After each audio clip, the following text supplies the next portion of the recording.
ठीक है, तो हमने ये देखा वेक्टर्स का डिफरेंस कैसे लिया जाता है।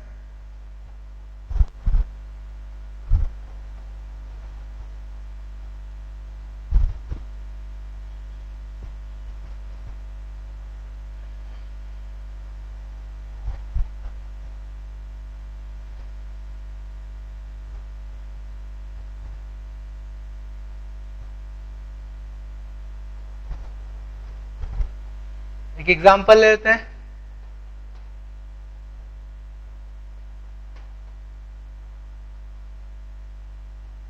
दो वेक्टर्स हैं, उनका मैग्नीट्यूड दिया है 6 एंड 3 यूनिट, और उनके बीच में एंगल है 60 degree, right. So A minus B का मैग्नीट्यूड बताना है क्या होगा, vector A minus B.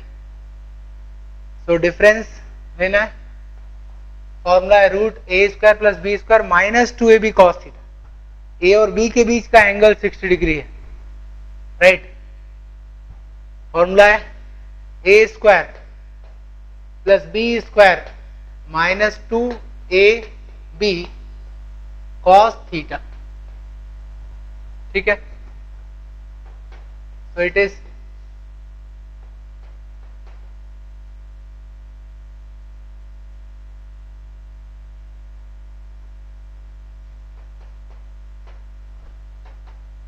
Root 27, that is 3 root 3 unit,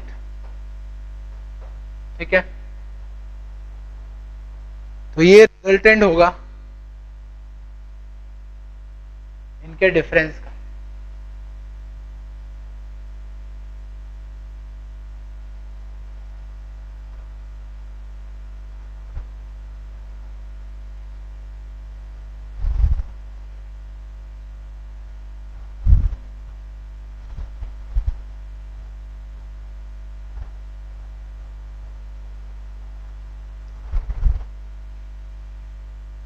एक और एग्जांपल लेते हैं। यह है वेक्टर ए और ये वेक्टर बी है। हमें a minus 5b vector graphically show करके बताना। तो अगर ये b है तो माइनस 5b वेक्टर कैसा होगा, माइनस 5b, तो उसका मैग्नीट्यूड 5 टाइम्स होगा बट डायरेक्शन अपोजिट होगी, 5 टाइम्स मैग्नीट्यूड है बट डायरेक्शन अपोजिट। तो a माइनस 5b का मतलब हुआ a प्लस माइनस 5b। तो वेक्टर a में माइनस 5b वेक्टर को ऐड करना है। ये तो हुआ वेक्टर a और इसमें माइनस 5b।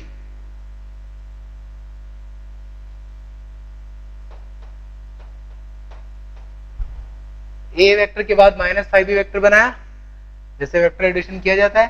ये शुरुआत है और ये फाइनली, इन दोनों को ऐड कर दो।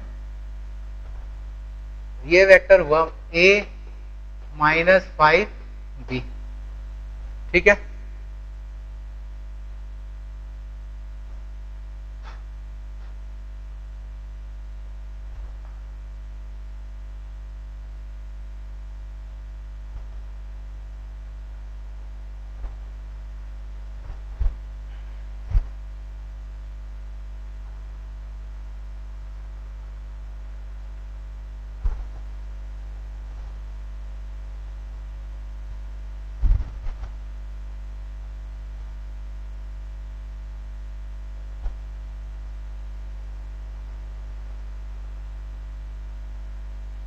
इसके आगे बढ़ते हैं।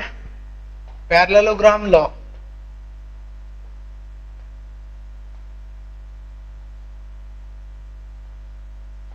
Of vector addition.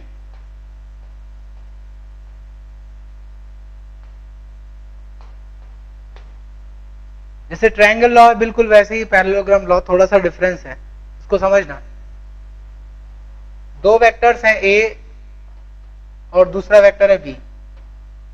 दोनों को हमें ऐड करना है, ए और बी वेक्टर को ऐड करना है,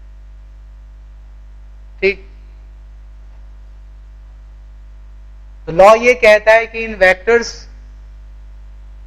के थ्रू एक पैरेललोग्राम लॉ बनाओ, मतलब दो वेक्टर ए की तरह लो और दो वेक्टर बी की तरह लो और उनसे मिला के एक पैरेललोग्राम बनाओ, राइट।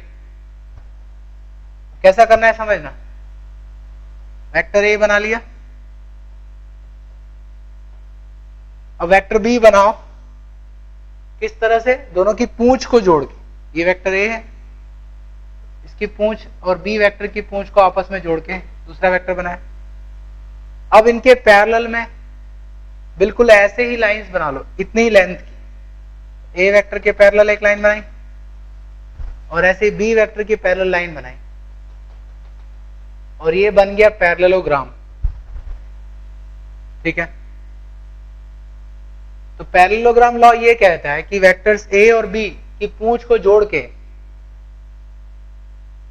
अगर आप एक पैरेललोग्राम बनाते हो, अगर ये दोनों पूंछ को जोड़ने के बाद जो रिजल्ट मिलेगा ये दो साइड्स शो कर रहा है अगर पैरेललोग्राम की, तो उस केस में जो डायगोनल होगा, जो दोनों की पूंछ से जा रहा है, वो diagonal vector A plus B को रिप्रेजेंट करेगा।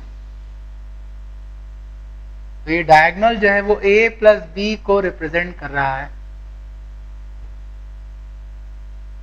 तो एक पैरेललोग्राम बनाते हो अगर, जिसकी दो एडजेसेंट साइड्स, दो वेक्टर्स हैं ए और बी, तो उनके इंटरसेक्शन से पास होने वाला जो डायगोनल है वो ए प्लस बी को रिप्रेजेंट करेगा, ठीक है। तो ये ए प्लस बी को रिप्रेजेंट कर रहा है। इसको प्रूव करना बहुत आसान है।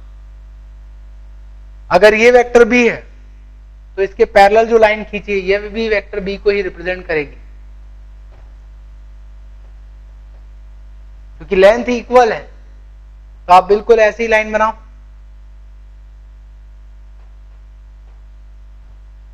ट्रायंगल लॉ को अगर मैं यूज करूं तो वेक्टर ए उसके बाद बी, उसका रिजल्टेंट क्या होगा, वेक्टर ए प्लस बी। तो इनफैक्ट अगर मैं यहां पर भी वेक्टर बी बना लेता हूं तो उस केस में ए और बी ट्रायंगल लॉ लगाएं तो ये थर्ड साइड होगी ट्रायंगल की, ए प्लस बी को रिप्रेजेंट करेगी। यहां पर मैंने सिर्फ किया क्या है, ए और बी यहां के बनाने के बजाय ए यहां पर बनाया और बी यहां पर बना दिया, उनकी पूंछ को जोड़ दिया। बीच में से जो डायगोनल जा रहा है वो ए प्लस बी को रिप्रेजेंट करेगा, ठीक है। तो एक ही बात है, कोई डिफरेंस नहीं, चाहे ट्रायंगल लॉ यूज करो या फिर पैरेललोग्राम लॉ, उसका रिजल्ट सेम होगा, ठीक है। अच्छा एक और बात, यहां पर हम a माइनस बी को भी शो कर सकते हैं। कैसे, देखो ये b है तो minus B vector just equal होगा और अपोजिट, ठीक है। तो समझना, ये वेक्टर a है,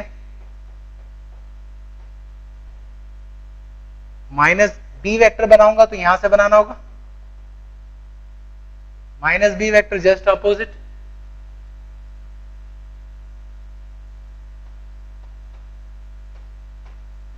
ठीक है।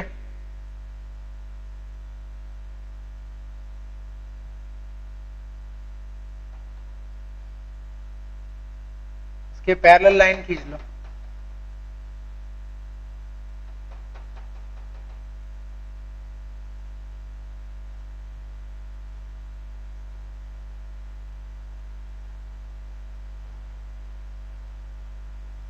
इसी पैरेललोग्राम में इसको शो करके देखते हैं। वेक्टर ए माइनस बी, तो समझना ये vector A minus B vector add करना है, इसके पैरेलल में एक लाइन खींचो,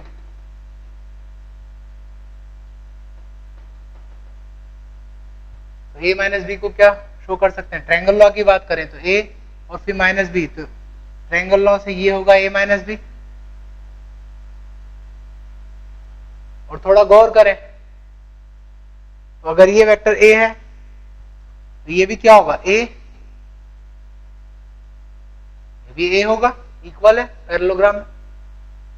और ये माइनस बी है तो ये भी माइनस बी हो सकता है। अगर डायरेक्शन अपोजिट करोगे तो वो बी को रिप्रेजेंट करेगा।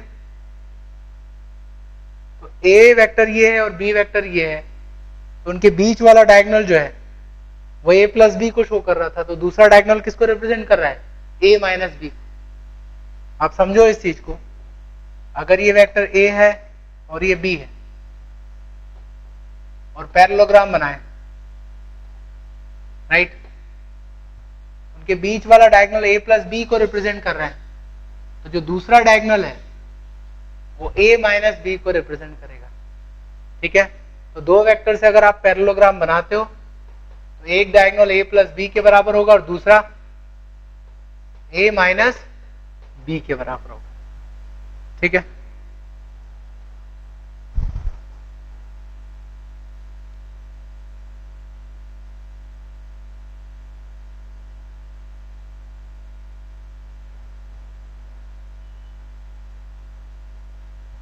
तो दो वेक्टर से एक पैरेललोग्राम बनाया जाए तो उसके डायगोनल्स ए प्लस बी और ए माइनस बी को रिप्रेजेंट करेंगे। ठीक है, इसके आगे बढ़ते हैं हम।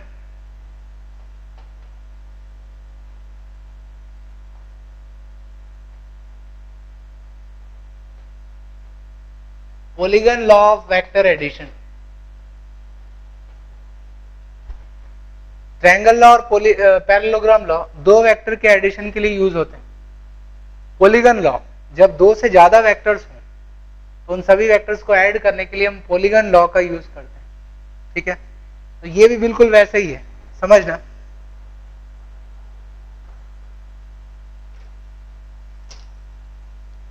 मान लो कि हमारे पास तीन वेक्टर है, वेक्टर ए, ठीक है, ये वेक्टर बी है और ये वेक्टर सी बनाए हुए हैं। तीनों को ऐड करना है हमें, ए प्लस बी प्लस सी। अब समझना, ये बनाया वेक्टर ए, अब इसमें वेक्टर बी को ऐड कर दो, ट्रायंगल लॉ यूज करो, इसके आगे बी बना दो। बी बनाया तो उस केस में ए प्लस बी किसके बराबर होगा? यहां से शुरुआत हुई और यहां पहुंचे तो ये होगा ए प्लस बी। ठीक है ना, ये वेक्टर रिप्रेजेंट कर रहा है ए प्लस बी को। अब ए प्लस बी के बाद सी है तो मैं इसको ऐसा भी लिख सकता हूं, A plus B plus C. A plus B में सी को ऐड कर दो, ए प्लस बी के आगे सी वेक्टर बना दो, ट्रायंगल लॉ लगाए, के आगे सी बनाया, दोनों का एडिशन क्या होगा? शुरुआत यहां से फाइनली यहां पहुंच रहे हैं, ये हो जाएगा ए प्लस बी प्लस सी। ये तो मैंने ट्रायंगल लॉ से दिखाया। अब पॉलीगन लॉ का क्या मतलब है? देखो, पॉलीगन लॉ कहता है कि जितने भी वेक्टर्स को ऐड करना है सभी को एक ऑर्डर में रखो, मतलब एक के बाद एक रखो। जितने भी वेक्टर्स हैं उनको एक के बाद एक रखते जाओ, राइट, तो एक पॉलीगन बनेगा। तो उसमें जो बची हुई साइड होगी वो साइड रिजल्टेंट वेक्टर को रिप्रेजेंट करेगी। तो कहने का मतलब है वेक्टर ए को पहले बना लिया, फिर बी, उसके बाद सी, इस तरह से बनाओ सो दैट वो एक ऑर्डर में हो, एक के बाद एक। पॉलीगन बन गया या नहीं? ये आखिरी इन दो पॉइंट को जोड़ के फाइनल साइड भी बनाई जा सकती है पॉलीगन की। तो अगर ये पॉलीगन को रिप्रेजेंट करेगा तो जो बची हुई साइड है, फाइनल साइड है, वो किसको रिप्रेजेंट करेगी? वो रिप्रेजेंट करेगी वेक्टर सम को। ठीक है, तो जितने भी वेक्टर्स दिए हैं सभी को ऑर्डर में बना लो, तो जो रिमेनिंग साइड है that represents the resultant of all vectors. तो बिल्कुल ट्रायंगल लॉ की तरह ही है। ठीक है ना, ए और बी दोनों को ऐड करो, ट्रायंगल लॉ लगाओ, तो ये हो गया A plus B. A plus B में सी को ऐड करो, तो ट्रायंगल लॉ लगा के बन गया a प्लस बी प्लस सी। ठीक,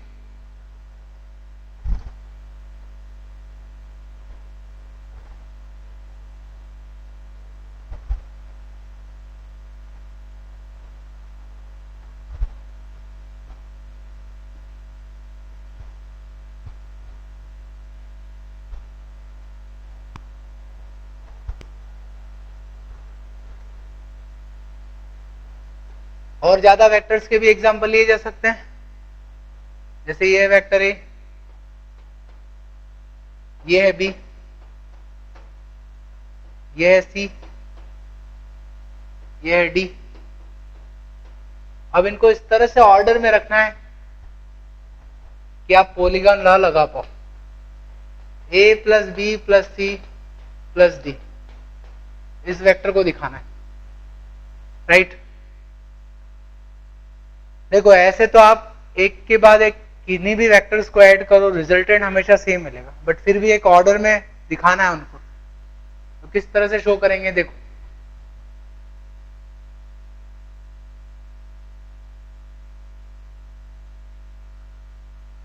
आप सबसे पहले वेक्टर बनाओ बी,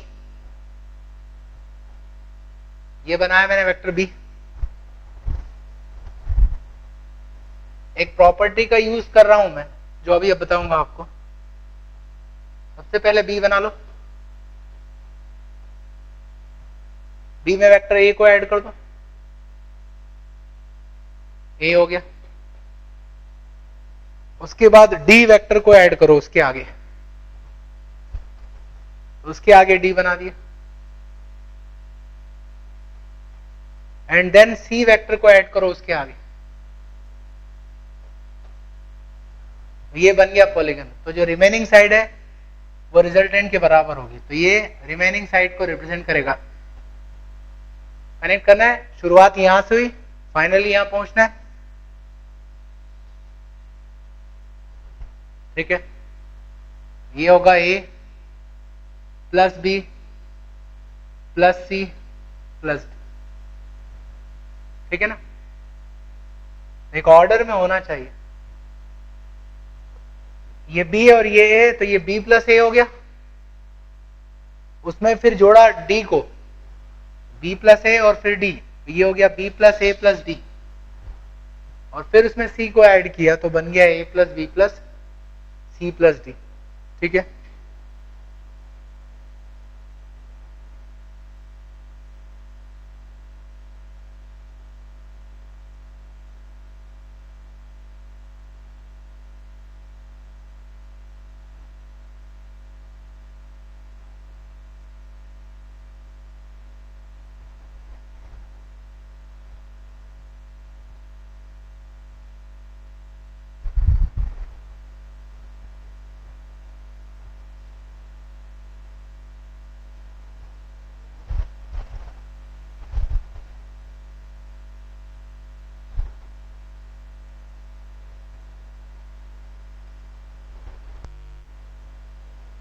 एक और एग्जांपल लेते हैं, वेक्टर ए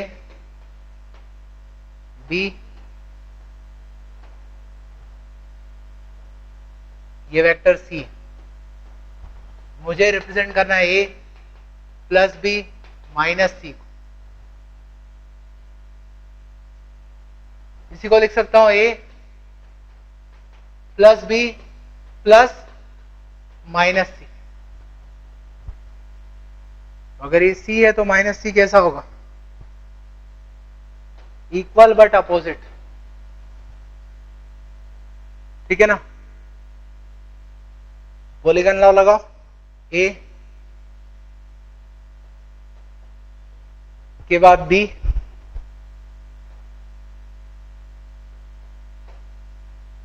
फिर माइनस सी,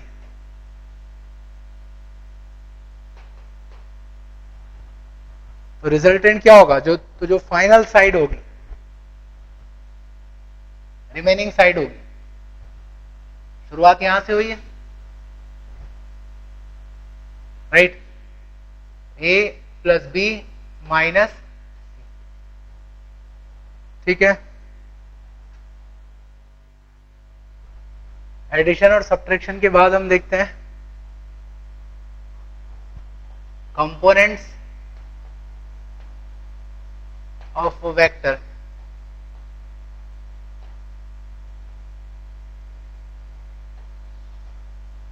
वेक्टर के कंपोनेंट्स, राइट। अब इसका मतलब समझना आप। फॉर एग्जाम्पल, एक वेक्टर क्वांटिटी है फोर्स, राइट। एक पार्टिकल पर हम इस तरफ फोर्स लगा रहे हैं, इस डायरेक्शन में, ये रिप्रेजेंट कर रहे हैं उस वेक्टर से, इस तरफ फोर्स लगा है, तो इस फोर्स का इफेक्ट इस तरफ भी होगा, जब इसको इधर धक्का देंगे तो इधर भी जाएगा, फोर्स का इफेक्ट इधर भी होगा और इसके परपेंडिकुलर डायरेक्शन में भी होगा, ठीक है। तो जब भी हम इसको ऐसे पुश करेंगे तो उसका इफेक्ट इधर भी है और इधर भी, तो अलग अलग डायरेक्शन में जो इफेक्ट होता है उसको हम कंपोनेंट कहते हैं उस वेक्टर का। मतलब ये है कि जब आप इधर फोर्स लगाओगे तो फोर्स का एक कंपोनेंट इधर भी वर्क कर रहा है, इस तरफ भी वर्क कर रहा है, इनफैक्ट हर डायरेक्शन में वर्क कर रहा है, ठीक है। सो कंपोनेंट लेने का मतलब है कि जो वेक्टर है उसके इफेक्ट अलग अलग डायरेक्शन में क्या है, उसका क्या मैग्नीट्यूड है, राइट। कुछ और एग्जांपल लेते हैं। से एक पार्टिकल ए से स्टार्ट करता है अपनी जर्नी और वो घूम फिर के बी पर पहुंच जाता है, डिस्प्लेसमेंट हुआ उसका ए से बी तक गया। तो डिस्प्लेसमेंट सिर्फ इस डायरेक्शन में नहीं हुआ है, कहने का मतलब है आप कोई भी एक लाइन सिलेक्ट कर लो। फॉर एग्जांपल मैंने ये लाइन सिलेक्ट की है, तो जब पार्टिकल ए से बी तक जा रहा है तो उसका डिस्प्लेसमेंट इस लाइन के अलोंग भी है। आप यहां से एक परपेंडिकुलर ड्रॉप करो इस लाइन, तो मैं कहूंगा कि जब पार्टिकल ए से बी तक जाता है तो उसका डिस्प्लेसमेंट इस लाइन के अलोंग इतना है, तो इस दिशा में इतना जा रहा है, इसके अलावा इसके परपेंडिकुलर डायरेक्शन में इतना जा रहा है। तो आप इस दिशा में इतना चलो, फिर इसके परपेंडिकुलर डायरेक्शन में चलो, तो आप वहीं पर पहुंच जाओगे जहां पर ये वेक्टर, जहां पर ये पार्टिकल गया है ए से बी तक। तो इसका डिस्प्लेसमेंट इस तरफ है, तो डिस्प्लेसमेंट का इफेक्ट इधर भी है, मतलब इधर भी डिस्प्लेसमेंट हो रहा है और इसके परपेंडिकुलर डायरेक्शन में भी डिस्प्लेसमेंट हो रहा है, राइट। तो जो वेक्टर है उसका इफेक्ट दूसरी लाइन में भी होता है या दूसरी डायरेक्शन में भी होता है और उसके इफेक्ट को ही हम कंपोनेंट कहते हैं, राइट। अब समझना, किसी भी वेक्टर के कंपोनेंट लेने के लिए जनरली हम दो कंपोनेंट लेते हैं, राइट। आगे हम बताएंगे कि वेक्टर के 3 कंपोनेंट होते हैं ऐसे तो, राइट। बट अभी हम 2 कंपोनेंट की बात करते हैं। तो मान लो वेक्टर इस डायरेक्शन में है, ये वेक्टर ए, ठीक है। वेक्टर ए का मैग्नीट्यूड है स्मॉल है, राइट। तो इस जिस प्लेन में ये वेक्टर है, इस प्लेन में ही मैं 2 और लाइन खींचता हूं जो कि म्यूचुअली परपेंडिकुलर है एक दूसरे के। आप कोई भी 2 लाइन सिलेक्ट कर लो, बट एक दूसरे के परपेंडिकुलर होना चाहिए। मान लो एक लाइन ये है,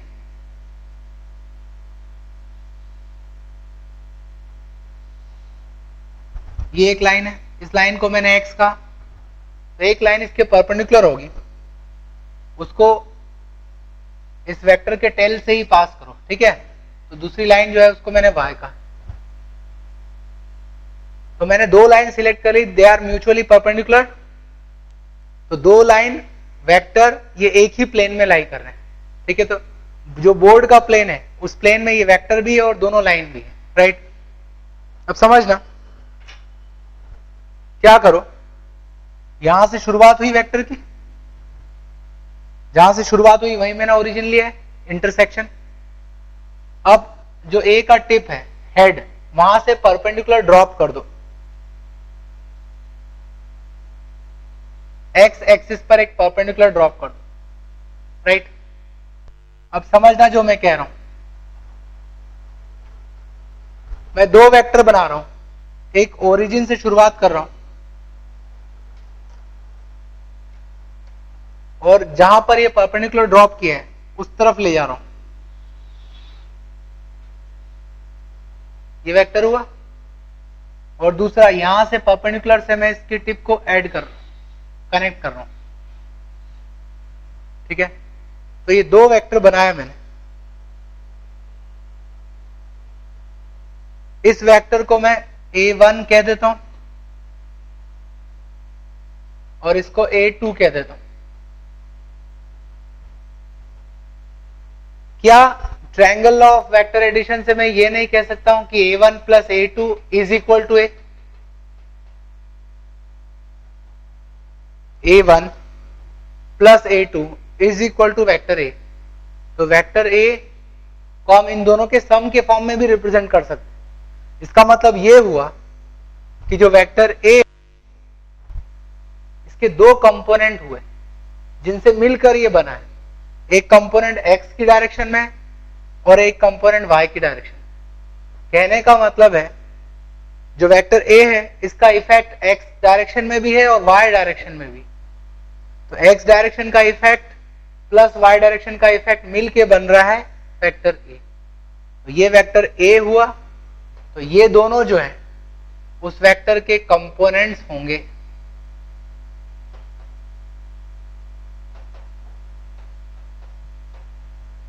ठीक है, तो इनफैक्ट इसका कंक्लूजन ये निकला कि आप कोई भी वेक्टर बना लो और कोई भी दो म्यूचुअली परपेंडिकुलर लाइन बना लो, वेक्टर और ये लाइंस एक ही प्लेन में होना चाहिए। तो उस प्लेन में वेक्टर के दो कंपोनेंट होंगे जो दोनों लाइन के अलोंग होंगे। मतलब वेक्टर का इफेक्ट दोनों लाइन के अलोंग होगा, उसका इफेक्ट ही उसके कंपोनेंट के फॉर्म में रिप्रेजेंटेड होगा। राइट, तो ये वेक्टर के कंपोनेंट्स हुए इन दोनों लाइन के अलोंग।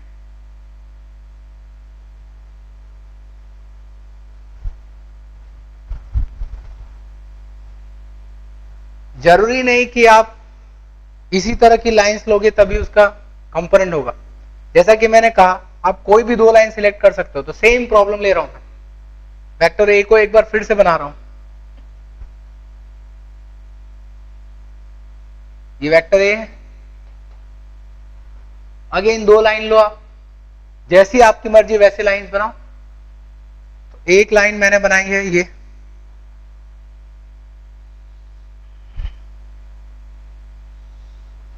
ये लाइन, इस लाइन को मैं x डैश कह रहा हूं और इसका परपेंडिकुलर लाइन जो कि इसकी टेल से जा रही है।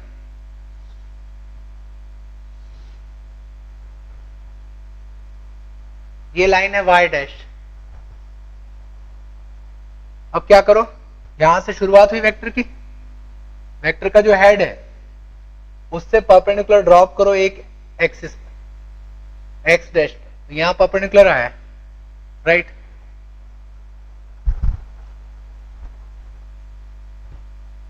अब दो वेक्टर बना रहा हूं यहां से शुरुआत करके। पहले हम x डैश वाली लाइन के अलोंग चल रहे हैं, यहां तक पहुंचे, फिर यहां से y डैश लाइन के पैरेलल चल रहे हैं और इस वेक्टर के हेड तक पहुंच गए। राइट, इसका मतलब ये वेक्टर जो है इन दो वेक्टर के सम के बराबर है। एक x डैश लाइन के अलोंग है और एक वेक्टर y डैश के पैरेलल। इस वेक्टर को मैं a1 डैश कह रहा हूं और इसको a2 डैश। इसका मतलब वेक्टर a1 डैश और a2 डैश से मिलकर बना है। तो ये दो वेक्टर उसके कंपोनेंट्स हो गए।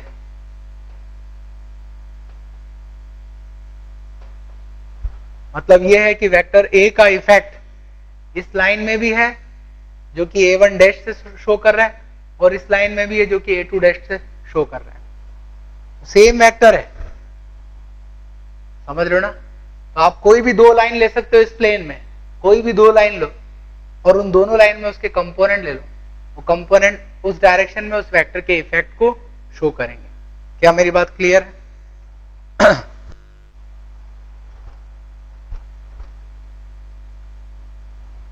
तो अब हम इसको इनके बीच में रिलेशन भी बना लेते हैं। तो कहने का मतलब आप कोई भी दो म्यूचुअली परपेंडिकुलर लाइन लेकर वेक्टर के कंपोनेंट्स को बना सकते हो, राइट। तो अब मैं दो लाइन पहले से ले लेता हूं, एक x है और दूसरा y। जिस वेक्टर के कंपोनेंट लेना है उस वेक्टर को आप बनाओ, इस तरह से बनाओ कि उसकी जो पूंछ है वो ओरिजिन से शुरुआत हो उसकी। मान वेक्टर ए, वेक्टर ए का मैग्नीट्यूड हुआ स्मॉल ए। इसके कंपोनेंट लेने के लिए क्या करना है समझना, जो वेक्टर है उसके कंपोनेंट लेने के लिए आप उसके हेड से x और y दोनों पर परपेंडिकुलर ड्रॉप करो, ठीक है। इस तरफ हो गया इसका x कंपोनेंट, और इसके बाद यहां से यहां तक y हुआ, उसी y को मैं यहां भी शो कर सकता हूं पैरेलल वेक्टर के थ्रू, चाहे उसको मैं यहां शो करूं यहां, एक ही बात है क्योंकि इक्वल मैग्नीट्यूड होगी, डायरेक्शन भी सेम होगी। तो ए के दो कंपोनेंट हुए, एक इस तरफ है और एक इस तरफ। एक्स डायरेक्शन का जो कंपोनेंट है उसका मैग्नीट्यूड है ए एक्स, और वाई डायरेक्शन में मैग्नीट्यूड है ए वाई, राइट। मान लो ये वेक्टर एक्स एक्सिस के साथ थीटा एंगल बना रहा है, राइट। तो उस केस में क्या आप ए एक्स और ए वाई को कैसे लिखोगे? तो इस राइट एंगल ट्रायंगल की बात करें तो base upon hypotenuse is cos theta. Cos theta base क्या हुआ ए एक्स, और हाइपोटेनस मतलब ये लाइन वेक्टर की, इसका मैग्नीट्यूड है ए, तो ए एक्स हो गया ए कॉस थीटा। तो जिससे ये वेक्टर थीटा एंगल बना रहा है उस तरफ का कंपोनेंट हो गया ए कॉस थीटा, और दूसरा कंपोनेंट, तो ये लाइन और ये लाइन इक्वल है, तो साइन थीटा का फॉर्मूला लगाओ, तो परपेंडिकुलर बाय हाइपोटेनस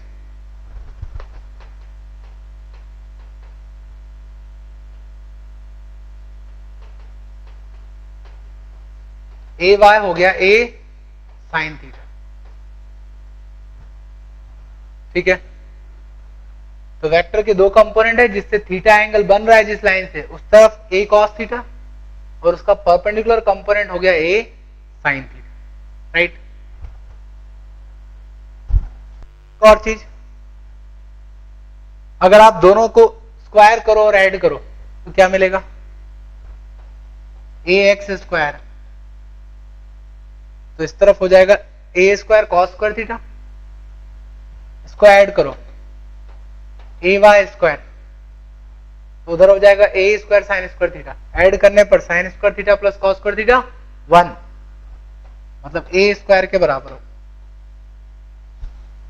तो जो वेक्टर के कंपोनेंट्स हैं उसके स्क्वायर को अगर ऐड करोगे तो उस वेक्टर के मैग्नीट्यूड के स्क्वायर के बराबर होगा, ठीक है ना।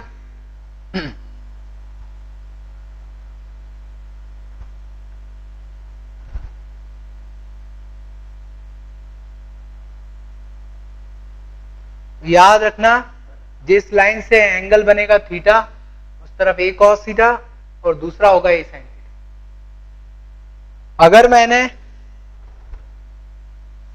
इस थीटा के बजाय y के साथ इसको थीटा एंगल बनाया होता तो इस तरफ का कंपोनेंट ए कॉस थीटा हो जाता और इस तरफ का ए साइन थीटा, ठीक है ना।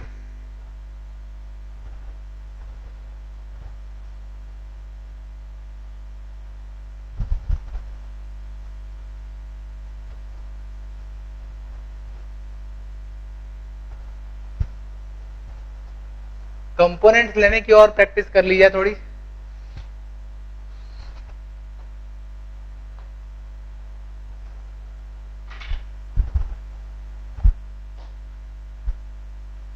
मान लो कोई वेक्टर इस तरफ ए, अब कैसे कंपोनेंट लेंगे? वो लाइन से एक्स और वाई, वेक्टर को इस तरह से बनाओ कि उसकी पूंछ को ओरिजिन पर रखो, तो वेक्टर की पूंछ को ओरिजिन पर रखो, ठीक है। ये बन गया वेक्टर। परपेंडिकुलर ड्रॉप कर दो दोनों ही एक्सिस पे।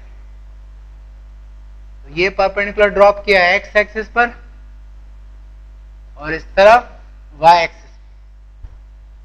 ठीक है, अब उसकी पूंछ से कनेक्ट करके दो वेक्टर बना लो।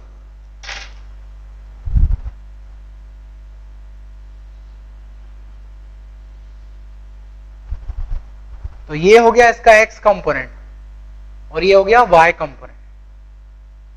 अब आप देखो एक्स कंपोनेंट जो है उसकी डायरेक्शन किधर है? एक्स एक्सिस में ये पॉजिटिव एक्स है तो उसका अपोजिट ये नेगेटिव एक्स। तो एक्स कंपोनेंट नेगेटिव डायरेक्शन में है but why component positive direction में ही। ठीक, इसके बाद उनके मैग्नीट्यूड की है, थीटा एंगल पता होना चाहिए। मान लो थीटा एंगल यहां है तो इससे थीटा बन रहा है एंगल, तो इस तरफ होगा ए कॉस थीटा और इधर ए साइन थीटा। समझ गए ना? और अगर इधर थीटा होता तो ऊपर वाला जो कंपोनेंट होता वो ए साइन थीटा होता और दूसरा क्या होता? ए कॉस थीटा। ठीक है, और एग्जांपल ले लेते हैं कुछ।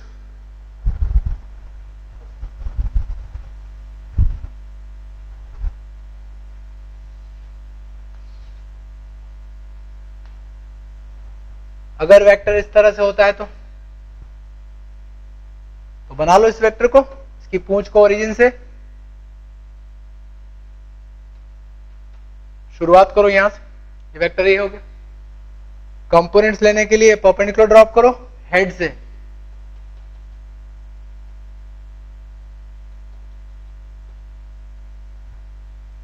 अब ओरिजिन से जोड़ दो, एक इस तरफ होगा,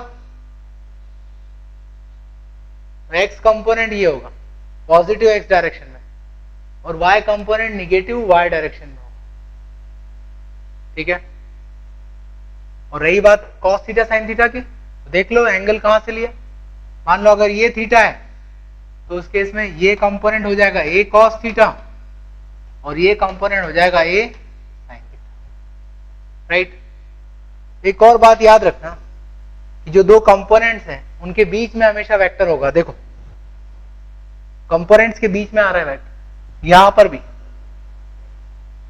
ठीक है, कंपोनेंट्स लेना हमें आना चाहिए, उसकी डायरेक्शन पता होना चाहिए कि कंपोनेंट की डायरेक्शन किधर होगी। जैसे इसमें नेगेटिव एक्स है, इसमें पॉजिटिव एक्स हो गई, इसमें प्लस वाई था तो इसमें हो गया माइनस वाई। तो डायरेक्शन पता होना चाहिए हमें, और दूसरा उसका मैग्नीट्यूड जो कि एंगल थीटा पर डिपेंड करेगा। ठीक, तो अब हम किसी भी वेक्टर का एक प्लेन में कंपोनेंट ले सकते हैं। कंडीशन याद है ना? जो वेक्टर है और जिन लाइंस में उसका कंपोनेंट लेना है, वो लाइंस और वेक्टर एक ही प्लेन में होगा तो उसके दो कंपोनेंट होंगे। याद रखना, आगे मैं बताऊंगा कि अगर ये एक प्लेन में नहीं हुए तो उस केस में तीन कंपोनेंट होंगे। एक तीसरी लाइन भी बन सकती है जो कि 3 डायमेंशनल, अगर हम व्यू लें इसका तो 3 कंपोनेंट होंगे, बट एक प्लेन में वेक्टर के 2 ही कंपोनेंट होते हैं जो कि 2 म्यूचुअली परपेंडिकुलर लाइन में हम रिप्रेजेंट करते हैं। ठीक है,